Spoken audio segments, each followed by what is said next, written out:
Good Saturday morning, and welcome to Ice Age TV, the YouTube channel that talks about cars and trucks and motorcycles and other things, automotive information and general conversations. Hey, morning there, Saturday morning. Yeah, just figured I'd do a video for Saturday. Here down in Tennessee, enjoying the nice weather per se, even though it's pretty chilly out here this morning. 30s, and today's going to be kind of like yesterday, but I think a little cooler. And it's actually not supposed to warm up too much until really early noon, 1ish or so. And so the weather, we're always kind of reliant on the weather. Isn't it interesting? Yesterday I had my conversations here. There's the church we go to across the way there. And yesterday, conversation of weather and I'll tell you what, it's cool out here. Woo, just kind of getting the morning going here. So if my voice is a little crackly, it's because you're the first ones I'm talking to. And kind of interesting down here how this is the same story as my parents down south. When I go to upload videos, it takes forever. It just seems like it takes longer. So I'll post a video early in the morning. It doesn't populate until later in the morning. Dogs, right? The dogs are upstairs, not room with my kid. So that's not my challenge right now, even though every day I get out of bed, you guys see me make a YouTube video, you're seeing me chase the dogs. Yeah, so anyway, so what are we talking about today? I tell you, I try to keep my conversations, try to be entertaining and interesting. Did I lock my truck last night? I did. No, different key. It's just the technology. It's just incredible. Because in that truck right here, I have two different keys. And the one key is programmed for the truck to act a certain way. The other key is programmed truck, it's just the settings. And yeah, I had coffee. Here's my GT500s. Here's the Heritage Edition. And I've basically never even driven this car for the most part. Barely. This car has like 88 miles on it. And I'm on the page. Is that the big ticket? Does that thing one day bring me the big ticket if I don't put any miles on it? Versus this here, this still has great value considering what I paid for it, but it's not like it was. It's kind of changing. And then this truck here, this is the electric gas setup, the Power Boost, which I just really do like, even though I'm getting a lot of other comments on my channel of other people that have these trucks, and you'll kind of hear one narrative that they're getting incredible fuel mileage, but then they'll get the other narrative that they're just not seeing at 23 miles per gallon. And so some disappointed, but some others, they don't really care. They just love the truck so much. Just like me. When I get rid of the truck, that never sees 23, can't see me doing that.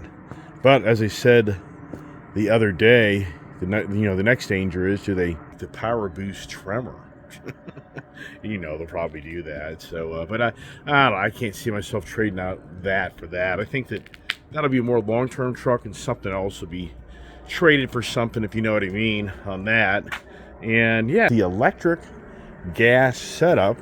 And what's really interesting is if you're following my channel is you'll see here that this past summer I had the F-150 Lightning truck, and I actually had to put a special 220 outlet in, Ford compliant, that I put in here at my mother-in-law's house. And wow, I went through all that work to put that in for what? There's no electric vehicles down here. And back then, that was June of last year. And that cost me, for all this wiring up in the ceiling, this heavy, like 6-gauge wiring. It's so expensive, and I had to run this stuff way in the back of the home here. I think I bought like 125 feet. Excuse me there. Just kind of get my throat going here. Yeah, I think in June of last year, between the wire and the breaker, and the little box wasn't much, but that was like $600. I can only imagine what it is now. I bet you that now is like $800. The electric, right? So yeah, I went on my way to put electric in here for the thought that I'd be bringing the Mach-E's down here and bringing the F-150 Lightning truck down here, and how'd that play out? Yeah. So I thought to myself, why don't we talk about electricity? And I just think, wow, if you kind of start staying abreast of the state of the times, electricity, and I should say electricity, I guess we should just say energy. That's what it all is at the end of the day. Electricity's energy is through the roof. It's beyond unbelievable. If you just really start, right now there's a world crises of energy. Yes.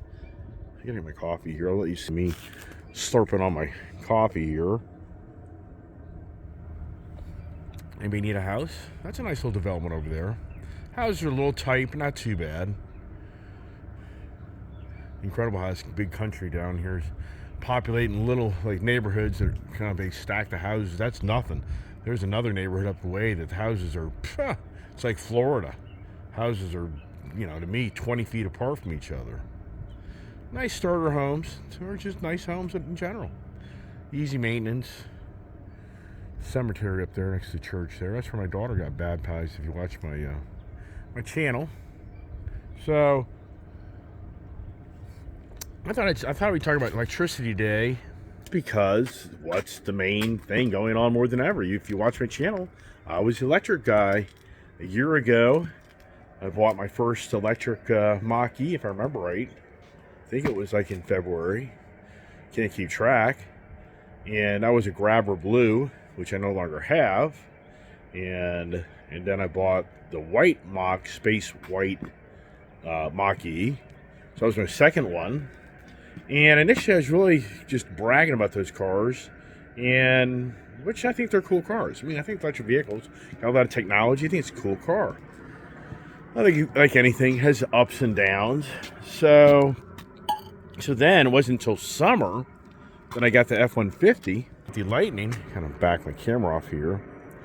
And then if you watch my video on that, and you see my tow video when I towed my motorcycle trailer back, and wow, that was a eye-opener of that F-150 truck. But that F-150 truck, cool truck, but it just has that, it's just kind of like one person said, it's a soulless type of ride. The gentleman from that car show that I showing his C8 Corvette, it's so funny. I watch my videos and I see how he makes such mistakes. Like the other day, I was talking about 1950, the deadlines for the EV, all this EV, or the world emissions and all this stuff. I'm talking 1950, 1930, no, 2030, 2050. My mind was mush. That was after I found out my nephew had died in a motorcycle crash. And then I noticed on last Sunday, I'm out there talking to the guys at the car show, and I'm saying on my YouTube channel, like the next day, that the gentleman had that Mustang CH. I'm like, gee, yeah. As you progress, one of my subscribers has called me out that I drag my feet. He said, "Hey, we were walking through the motorcycle dealership yesterday. It sounded like I could hear your feet dragging. Are you okay?" I'm like, "Well, I don't know. I mean, I'm going to be 60 years old, and I've done manual labor most of my life. I mean, most people see my YouTube channel just think it's been a cakewalk for this guy. Yeah, you have no idea. My body, whoo, yeah, my body's had a lot of work done to it. I've done a lot of manual labor, and as my bones and body feel it, you better believe it. So yeah, I don't know. I didn't really hear that. I wonder if it's my kid dragging its feet, or maybe the sales. I have no idea. Like right now, I'm walking. I guess I'm more cognizant right now, but maybe I should. I got my gators. I got the Cayman gators. Wife said they're gonna call me out and come arrest me. I didn't make them. I just bought them. Anyway, so am I dragging my feet? I guess I do this every now and then. I don't know. I guess I kind of do that when I walk. I don't know. He's a great guy. He's a great subscriber. He really stays on top of the motorcycle ride, right? Yeah. So anyway, so about the electric. So I just thought to myself, wow, let's talk about the electric. And that was really yesterday's theme, the weather. I was trying to kind of build up more of that going to the EV age and the green agenda, but I kind of ran out of time because I got so fixated about the weather and how it impacts our vehicles. And I really wanted to get a little more in depth on that because I was really wanting to evolve that conversation of the weather and how our cars are so designed today more than ever to compensate the weather, the challenges, the ice and snow and the rain. We have all this, technology in the car now. You can change the settings. Even the motorcycles have settings where you can change the way the bike rides. You can have rain mode, you can have dirt mode, and the list goes on and on and on. Somebody's trying to text me. I don't know. It just doesn't end. I try to get on my phone. It's just, it's, I guess you're popular. You just always have somebody want to talk to you or do something, right? I guess it's kind of how it is. And I'm just changing it up. I'm not inside the house because I'm just too noisy. I mean, I'm just a noisy guy. I have hearing aids, so I'm very loud. And it's not that I intentionally mean to be, it's not that I'm intentionally wanting to be loud. It's just I have hearing. I have major hearing challenges. It's in my father's line. So anyways, electricity, so the weather, and that's what I was trying to evolve to yesterday. So electricity, it's kind of just, it's challenging just to kind of wrap your mind around what's going on today in today's world with the energy. More than ever, I was reading that in Germany, due to the Ukraine-Russia challenge of the war, the average cost of energy in Germany is 60% more. Yes, in Europe, England, the United States energy is 20% more. And it's talking about the article claims that 75 million people here recently had access to electricity. And electricity, and they're saying now, because of the energy prices, that these 75 million people may not have access to electricity because they're not going to be able to afford it. Yeah, what's electricity? If you know the atom makeup, you got the electron and proton and neutron. And on the hydrogen side, you got a 1-for-1 on the electron and proton and a nothing on the neutron. That's interesting for hydrogen. Yeah, what blew up Hiroshima. And then when you go to the carbon side, you have a 666. The electrons, 6 atoms. The makeup of the atom on carbon is 6 neutrons, 6 electrons, 6 protons. So you go to the dynamics and all the the science and the chemistry and whatever else you want to call about electricity, of how it was created, and mankind figured it all out, and how Thomas Edison was the first to figure out direct current, which brought the light bulb to, and they claim Benjamin Franklin with his flying his kite in the sky and electricity from the sky.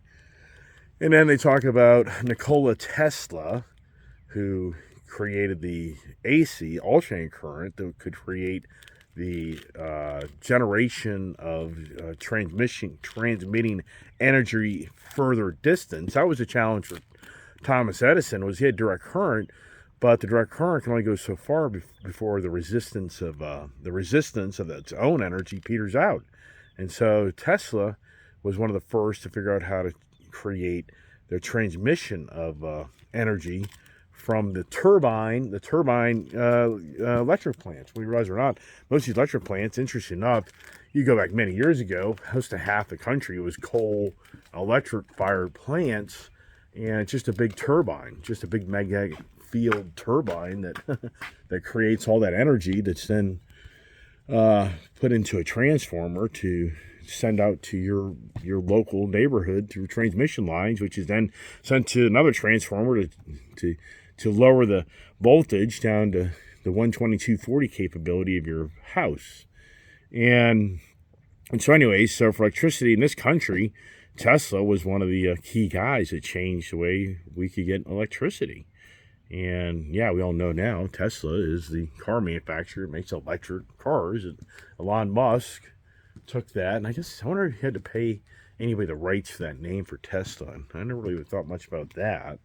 But so you think about the way we get energy, and I just think to myself, wow. But at the same time, if you look at all the natural gas, coal, oil, then you go to wind, solar, hydropower, water power.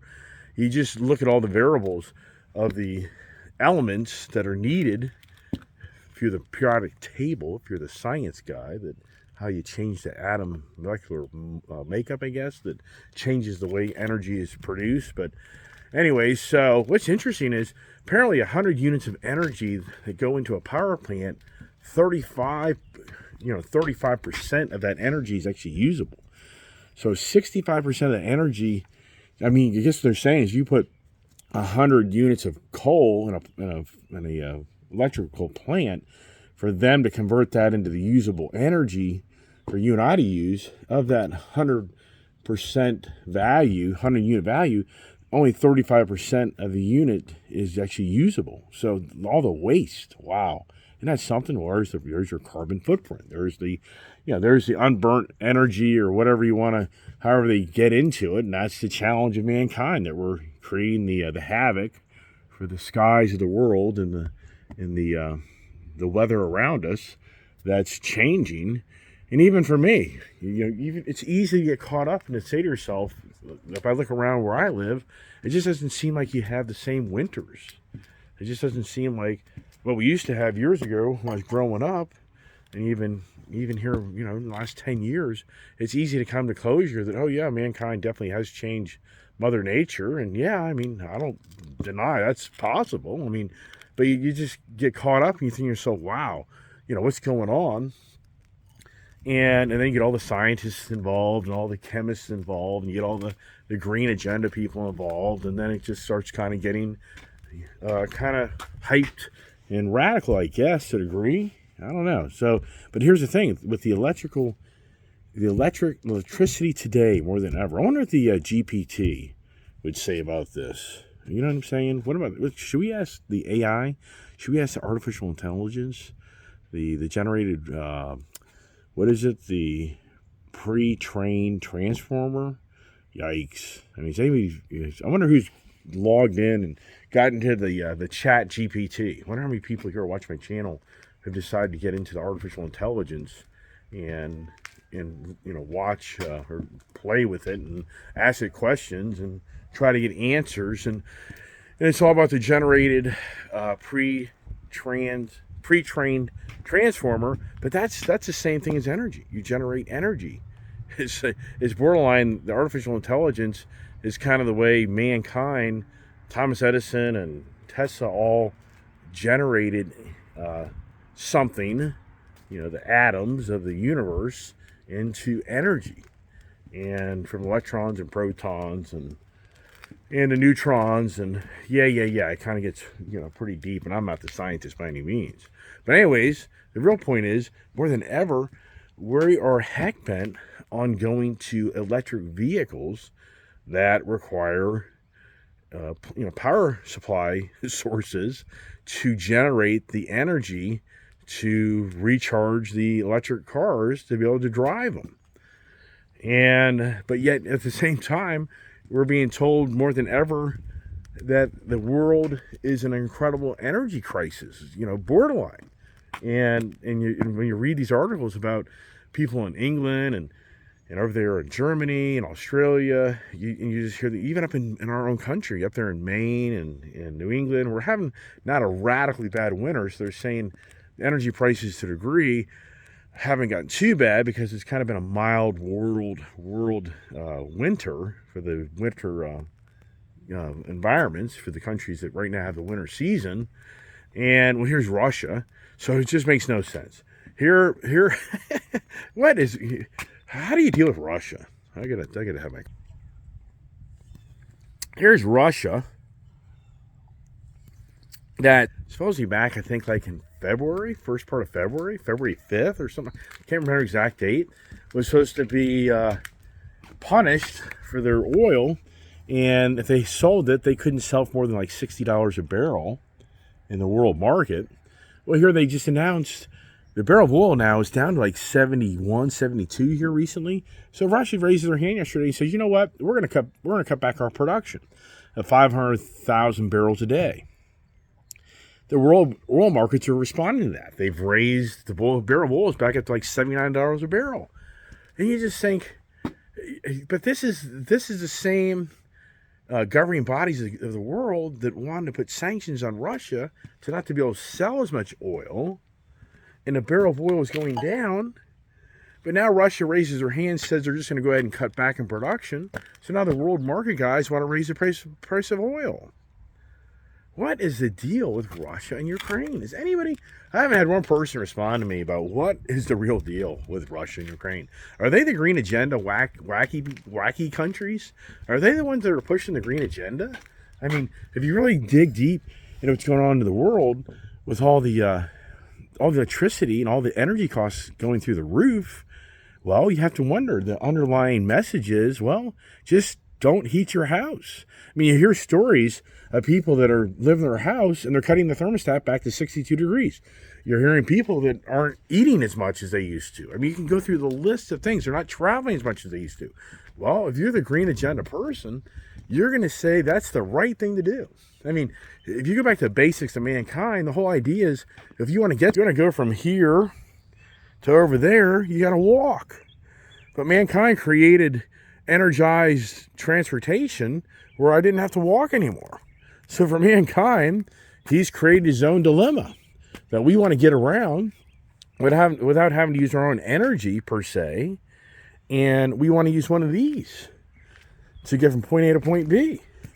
And then the motorcycles, and then trains, and buses, and airplanes. I mean, so you got to think to yourself, in Russia, they're colluding together as they kill everybody off to help the world green agenda, where they're creating the havoc of energy prices that are making people have to readjust how they live their life. I mean, this is serious stuff. There's people that are literally freezing today because they can't afford their electric bill. You have no idea the hardships I've gone through my life. You see that little farmhouse I live in? I'm not embellishing here. I can go back to 1992 when I was in that house and I made a career change, and it was a huge mistake. I had like no money. I didn't have any heat in that house. I had a little electric heater, so I couldn't afford to fill up the 500-gallon heating oil tank. Yeah, 100 gallons. There's a minimum 150 gallons. I used to sell this stuff. You had to buy a minimum 150 gallons. For me, that would be like $300. I didn't have it. So I had these little electric heaters in my house just to try to stay warm. Think I'm making that stuff up? I ain't making that stuff up. So I've been through the times where you're freezing, and that's the point. People right now are freezing more than ever. Well, it cuts down the use of the carbon footprint to the world. If people cut back in eating, cuts back on the demand for the production process to bring food to the table. I mean, the list goes on and on and on. It gets radical. But you have to say to yourself, the Ukraine war that everybody I saw, when I was like, when Russia said they're going to go into Ukraine, why wouldn't everybody just get up there in front of Russia's face and say, you ain't going to do it? But at the end of the day, here we are in a major war. Yeah, we're in a war with Russia. I mean, so if anybody thinks otherwise, like, yeah, okay, right. So back to the cars, right? You probably think, Jesus Christ, where's the car talk? Well, the car talk is now have a major movement of electric vehicles coming to this country. They're claiming right now that by 2030, it's possible there could be like 30 million electric vehicles in this country, when right now there's like 2 million. Think that through. So they're saying right now that between now, 2023 and 2030, we could go from 2.6 million electric vehicles in this country to 30 million electric vehicles. It still would be a very small percentage of the overall vehicles in this country. But the reason they're talking about this is all these electrical companies, all your electric power stations to get you energy, and your transmission lines, and the list goes on and on and on. They're all going to have to update and upgrade their technology, which means money, which means billions. There's going to be billions and billions of dollars put in infrastructure of this country's electrical grid system to enable you to be able to come home and charge your cars and continue to be able to support the energy demand of things beyond cars. What does that mean? I mean, electrical prices, your energy prices over the next 10 years are probably going to be double. They're saying 8 to 12% increase. Yeah, right. There's no way. I've talked about this many times. Just think this through. If you're a person right now that drives to work and you go 15,000 miles a year and your car gets 20 miles a gallon, blah, blah, blah, and you probably spend $300 a month for gas to drive your car. I'm just throwing a number out there. I didn't do the calculator. But I'll just say $300. That's what it costs you to drive the car back and forth to work and do your things and whatever. Okay, well, guess what? You go 10 years from now, 6 years from now, whatever it is, and you don't buy gas anymore. you got to recharge your car, and everything's dependent on electricity. And so it just transferred $300 a month from your gas bill in your car to $300 a month in your electric bill to your house. Plus add on what it used to be. Let's just say your electric bill used to be $100 a month. Well, now it's $400 a month. That's where it's all going. But it cracks me up as an individual. The dominant pitch for an electric vehicle is buy one so you save money on gas. At the end, you're going to be so wrong. You're going to spend a bloody fortune to own an electric vehicle because it's going to into this, your house. Your house is going to be your electrical power station. This will be your gas station. Yeah, I get it. Get it solar panels. Gotcha. That's a great idea. Get the renewable energy. Get your little windmill out here, wind farm out here. I get it. There's definitely get your little water dam out here and get your hydropower. There's a lot of variables, but for the average person, they're going to be stuck on an electrical company that's going to bill you your $400 or $500 a month bill to have electricity, so you can charge your electric vehicle. And hopefully by that time, all electrical plants have transferred from coal to I guess hydropower and wind power and renewable energy. If they're still using coal and oil, what have you accomplished, right? So, but here's the thing. So then ever, these cars, me being the Ice Age TV guy, more than ever in our lifetime, these cars are becoming a hindrance to society. More than ever. From the green agenda, these things are a huge nuisance to the world. And they're going to pay dearly to want to have one. Sounds far-fetched. It's not far-fetched. It's happening in front of us. Look at Ford. Ford, these vehicles. The vehicles are getting very expensive, extremely expensive. The Ford F-150 Lightning truck was supposed to be a really affordable truck. I'm not talking about this truck. I'm talking about the electric F-150 that I've owned. They're now close to $100,000 trucks, just so you can so-called save energy or save money on fuel. And so, going back to the cars, the passion of what so many here have is creating a huge challenge to the world energy, where it's getting very expensive. And I think to myself, but why? What's going on? Think it through. What is going on?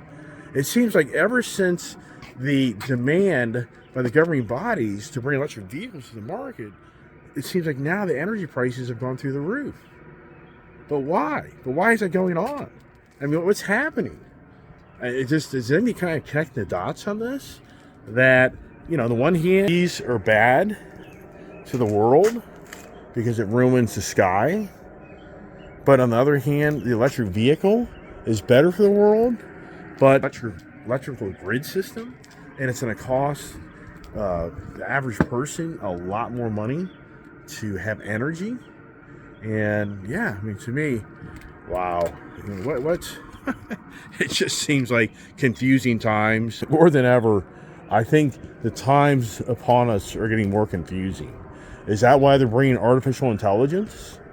Is that why? Sincerely, Google's bringing artificial intelligence. Is that the real message, that we're just becoming stupider and we got to look to a computer to get answers, when sadly bodies to get answers? What was Ronald Reagan saying? The most dangerous word you'll ever hear in lifetime, when the government's here to help you. Was that what he said? I'm sure somebody here on my channel can probably rephrase that exact word. Ronald Reagan, when he was elected president, it was, he was the anti-government, controlling everything in everybody's life. But more than ever, that's the path we're going down. With all the technology, if everything that you own and have is connected to the internet and a device, and then the energy in your cars when you charge them. So that's what I say many times. Your electric car, and I talk about the gas taxes on the road taxes, the infrastructure, the tax infrastructure. They're going to get you no matter what. So even if you have your solar panel on your house, they're going to charge you an electric vehicle tax for using the road you drive on. So you're just not anybody thinks that, oh yeah. Then there's an article here about the F-150 truck, where you can use a truck if you have the extended battery pack from the watts, the kilowatts. If you have the 131 kilowatt battery pack. Watts. Was it James Watts that created the watt? Was it Jim Stanley or Morgan Stanley? I don't even know the guy's last name, Stanley, that created the transformer. These are key people in our physical world we live in that we don't think much about. But that's where the watts energy and based on watts came from. A guy I think named, was it Stanley Watts, James Watts, I don't know. His last name was Watts. That's why we use the reference and how you figure out energy of what 1 kilowatt, how many kilowatts it takes to make a horsepower. Like 350 watts, I think, makes like 1 horsepower. So that's why you have 131 kilowatt. That's where you maybe have like 500 or 600 horsepower.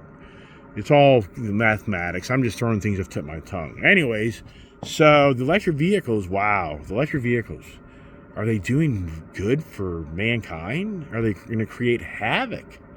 You just have to, and then you have to wonder, it's all about the mining. It's all about the lithium, even though Elon Musk is on March 1st, he's going to introduce a whole new energy. He's going to have a big reveal and a whole new different way of getting energy. Solid state batteries are taking off. BMW is working with solid state batteries. So it sounds like the electric vehicle guys see the lithium is good, but it's going to be challenging for the mining resources and how much of a carbon footprint that creates. And then they're going to try to create different ways to get batteries and your vehicles electrified, getting away from the ICE engine, the internal combustion engine age, which I call it. They're trying to make us the dinosaurs, no doubt. And I think it'd be interesting. My YouTube channel was around 50 or 100 years ago, and somebody turned it on and saw these conversations, and they could either be like, boy, is that guy so wrong on what he's looked at the future of, or was he so right? I don't know. Who will know that answer, right? Anyways, all right, everybody, thanks for watching. What I do today, boy, I tell you, I'm freezing. My hands out here, I'm holding this phone, I'm freezing. My hands are frozen. But I'm doing it for my YouTube channel subscribers, all right? So here's the thing. Got to turn around my camera. What do you do today? I mean, I just really want to drive these GT500s when we're down here. I don't know. We can't.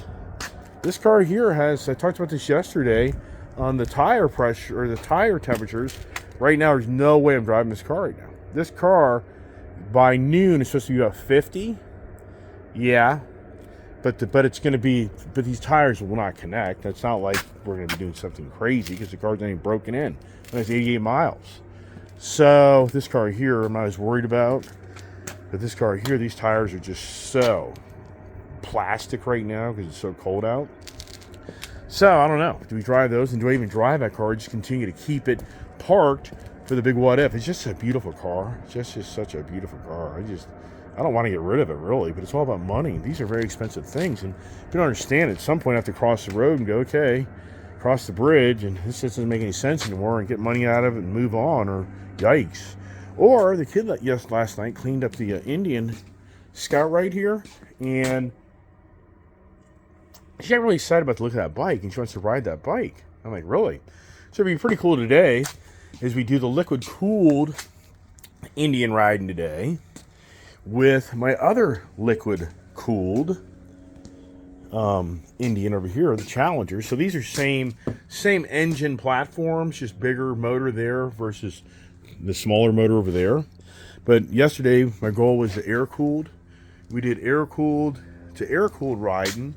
The bagger, more the good old conventional, heritage look bike riding, versus we go to a little bit more of the modern design with the liquid cooled.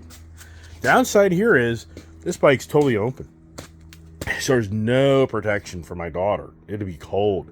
No lower fairing for her to be able to cover her feet up. Like down here, we put these little lowers on, these little leather lowers. And on mine, I might say big difference. It does. Then she has a windshield. I got a windshield. So for me, I'm in pretty good shape. I really wanted to get the leather lowers for my Challenger. They don't have them. So for me, my feet definitely get cold. And you have these open area here where I get air coming up through my through this front fairing. So it'll be a cool ride. But last night she's like, let's do it. I'm like, man, I think you're gonna freeze. I think you're gonna be cold. I don't know. So anyways, everybody, thanks for watching my channel. Appreciate all the support. And yeah, what are we doing? I don't know. We got to get breakfast. That's the first thing I want to do. And get warmed up. I'm freezing. That's for sure. So everybody, thanks again for watching my channel. Appreciate the support. Nice comments. God bless. Stay safe and stay tuned for more ventures.